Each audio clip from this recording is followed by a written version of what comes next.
Pete's 7th Wimbledon victory in 8 years cemented him firmly as the greatest player of all time, and his career felt complete. The daily grind of the tour became tougher for Pete to handle. When I broke the Grand Slam record, something came out of me, but I just felt week in, week out, I didn't want it anymore. He was very vulnerable. I mean, he wasn't winning, big tournaments. He was losing early in a lot of tournaments. You could see that his confidence wasn't the same. Searching for a change, Pete chose to split with longtime coach Paul Annacone. I just felt that I kind of wanted to hear a different voice. It wasn't like anything he wasn't doing or was doing. It was me trying to figure out how I need a little bit of a push. Pete's lowest moment would come in 2002, where he found himself in the second round on court 2 at Wimbledon. His opponent, George Bastel, ranked 145 in the world. I was a little bit unfamiliar with the surroundings, and that being said, I wasn't playing well. I wasn't confident, and I was just like, wow, at a tournament that I used to put the light switch on, I would play great. This is an absolute nightmare. It was just like a slow death. It was the lowest of the low. On match point, Pete hit a forehand straight into the fence. Watching Pete Sampras play like this was just horrifying. The losing streak brought unwelcome media attention to the Sampras camp. I flew home the next day, and I remember we got back, turned the TV on, and I'm watching a CNN reporter, and he calls my wife the Yoko Ono of tennis. And I saw Bridget, and you could just see that she just was so hurt. Everything that was placed on her and was unfair, and at a time where all she was doing was supporting me. Frustrated with his loss at Wimbledon, Pete reconnected with Paul Annacone. It was one of the most exciting times for me to try to help, because I thought he had a huge mountain to climb, but I know how good the guy is. I'll never forget having breakfast one morning with Paul Annacone, and I said, Paul, he's got no shot at the U.S. Open because he looked terrible. Paul, I'll tell you, to his credit, said, I think he can go to the Open, and I think, he can get it done.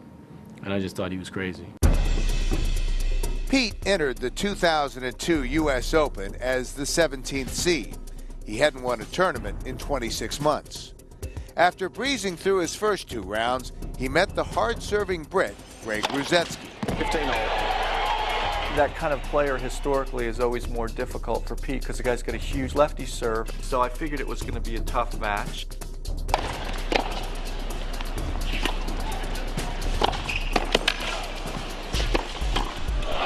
Everybody thought he would lose to Rusedski, which is ridiculous to think that Pete Sampras would lose to Rusedski at the U.S. Open.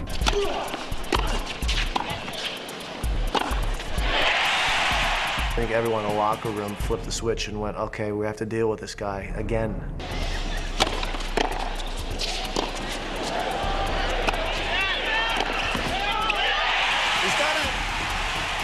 The mercurial Rusedski showed up to the post-match press conference, still smarting from the loss, and proclaimed Pete had lost a step. Greg Rusedski's no Pete Sampras. So for him to take a shot after losing to Pete, that was something that lit a fire under Pete.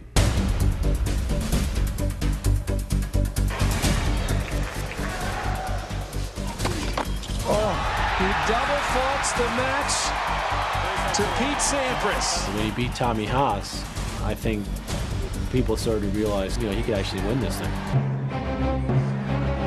The win over Haas placed Pete in a highly anticipated quarterfinal match against fellow American Andy Roddick.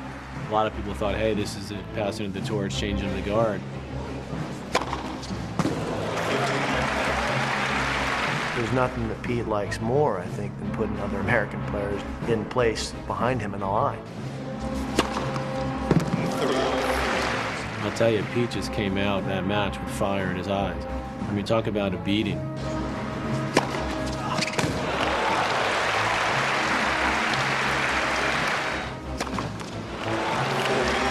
Roddick just had no chance.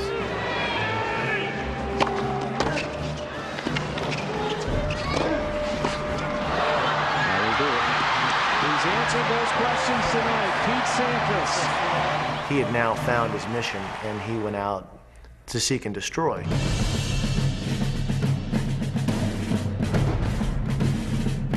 We'd seen hesitation from Pete in the previous 2 years, but now it was like, this is back to the Sampras of old. And Pete Sampras consecutive year.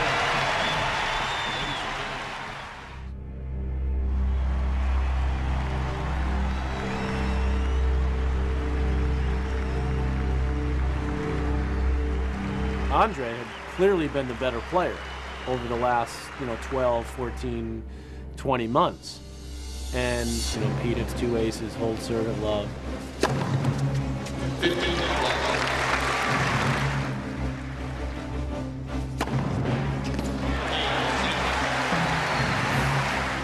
Andre comes out and serves, and Pete, blasts a couple of forehands.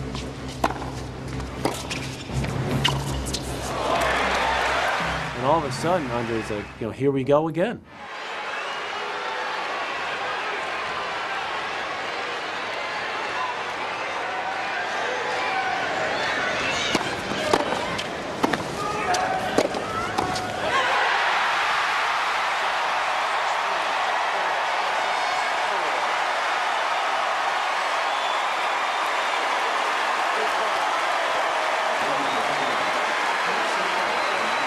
I felt vindication more than I've ever felt in my life. But there's a part of me that really wanted to lay into the press, and say, after all these years, you guys really couldn't figure me out. You guys never really understood my game or never understood sort of what I believed in myself at a time where you guys wrote me off. I won the U.S. Open. It's been 6 years since Pete Sampras has been able to lift that trophy here at the U.S. Open. A couple days after that, I called Pete because I was the Davis Cup captain at that time, and we were looking ahead towards our next match against France in the semis, which was coming up in like a week and a half. So I had to call Pete just to say, hey, what's the deal here? And he said, Pat, he said, I was flying home that night from New York back to LA, and he said, I really started thinking, like, this might be it. This might be it. Because this might be the way I'm going to go out. He goes, I don't know. He goes, but it really hit me that what could be a better way to go out. So at that point, I was like, yeah, man, that'd be pretty sweet, Pete made stuff that was so spectacular look so easy that people couldn't really appreciate it. And he did it in a no-nonsense, no neon lights way. I've appreciated Pete from my living room, watching him when I was home because I lost. I've also appreciated him from the other side of the net. So it's not lost on me at any stage what it is that I was witnessing. Pete was one of the, if not the best of all time, because of his records in Grand Slams, because of, what he meant for the game and the way he handled himself. And I think that stands above everything. Pete made athletes realize that you have to become a better athlete to compete. You have to be stronger, you have to be faster, you have to hit the ball bigger, you have to focus more. And then you put his accomplishments on the table and you go, holy cow. Pete's one of the greatest male tennis players that ever picked up a racket, and did it with great class, and did it with a great sense of pride and decency, and never really went away from the baseline of who he was, what he wanted to be. Just had great focus, and he's definitely the greatest player of his era. He beat all comers. It's all you can ask of an athlete. I'm a fan of athletes that are humble, that just go out and play. If you're Tiger Woods or Michael Jordan or Peyton Manning, these guys I look up to. I don't look up to the brash, sort of cocky guys. I like guys, I call them untouchables. Like, there's so much above, not say their sport, but above it all, that they don't need to boast, and I feel like I'm sort of part of that crew. I stand before you both humbled and grateful. I'm a tennis player. Nothing more and nothing less. It's more than enough for me. It always has been. I thank you.